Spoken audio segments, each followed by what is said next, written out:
opinion about the development of the impeachment of your sister, the Vice President Sara Duterte? That I haven't discussed with my father also because we don't wanna add to his burdens. With that naman, I have no comment with the political side of it, no.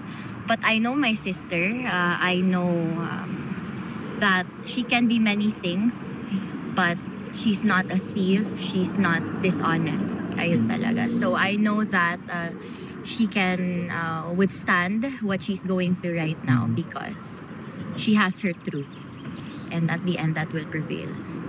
Kit, in Congress right now, there are really young, outstanding congressmen, Yes. like Congressman Leviste I've and mentioned them just now to my father, Congressman Leviste and Barzaga. Barzaga, correct? And he's quite fond of them because I think he respects people who are like him, outspoken and brutally honest. So he's fond of them.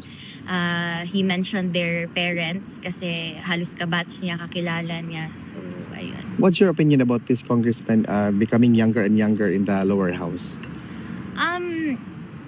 They're doing well, no?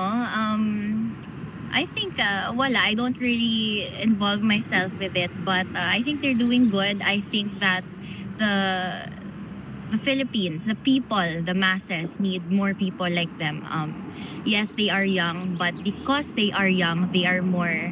Usually, kasi when you're younger, you're braver and you have a stronger sense of fight in you, ba? So I think, yeah, in general, we need more people like that.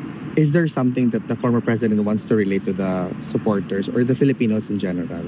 He asked again kung ilan kayo. Sabi ko, Papa, hindi ako calculator. Hindi ko mabilang yan araw-araw. But I did inform him that some supporters from the States were here yesterday, if I'm correct, Vinny Baksa, I saw from your post. Although hindi ko na-mention yung taga-Ireland kasi ngayon ko lang nalaman. But I said na there are a lot of supporters from all over the world coming to visit you here. And ayun, they're waiting outside.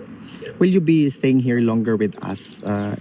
No, because I have aside from my personal life, I have my school. Kaya naka-shades ako kasi pag first visit and last, umiiyak ako kasi syempre namimiss ko yung tatay ko. So mauto ako siyang giluok-luok na pod hantod kana manggod siya pagtindog na bago na siya mag-exit. Ako ana siyang luok-luok ko. Dira sa aping puno kay lip gloss iyang aping kay ako lip gloss. So and sabi niya sa mga guard, what can I do? This is how my daughter wants to say her goodbye. Luok-luok na. Dumungod yun ako na siya.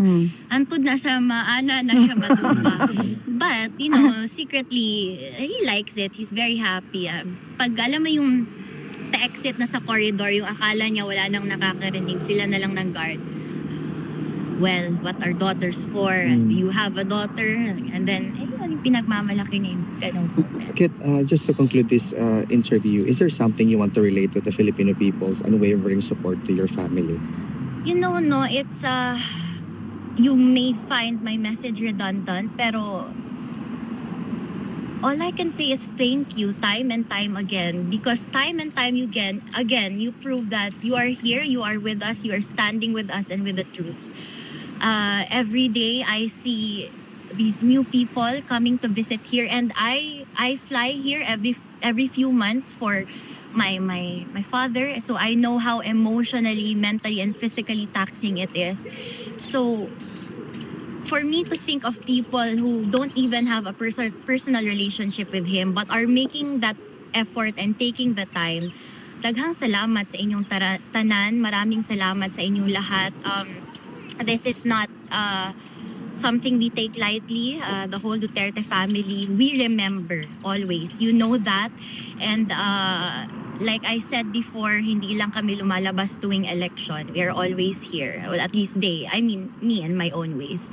But maraming salamat sa inyong lahat, and every one of you here, daghang salamat sa inyong tanan. To everyone that I will not be able to meet in person, I want to extend my deepest gratitude and appreciation for you anyway. And of course, PRRD also. So next time, sana may head count kayo. Mag-head count na kayo bago ako pumasok kasi hindi ko yan kaya para masabihan natin siya. Kit, on behalf of the Filipino community in The Hague, good luck to your endeavors, personal or academic. We will see you again very, very soon. Mabuhay ka, Kit. Ito akuan pang tabo ng mata. Second hand lang to pero maganda to. Dito sa akin. Thank you, Kit. Mabuhay. Thank you.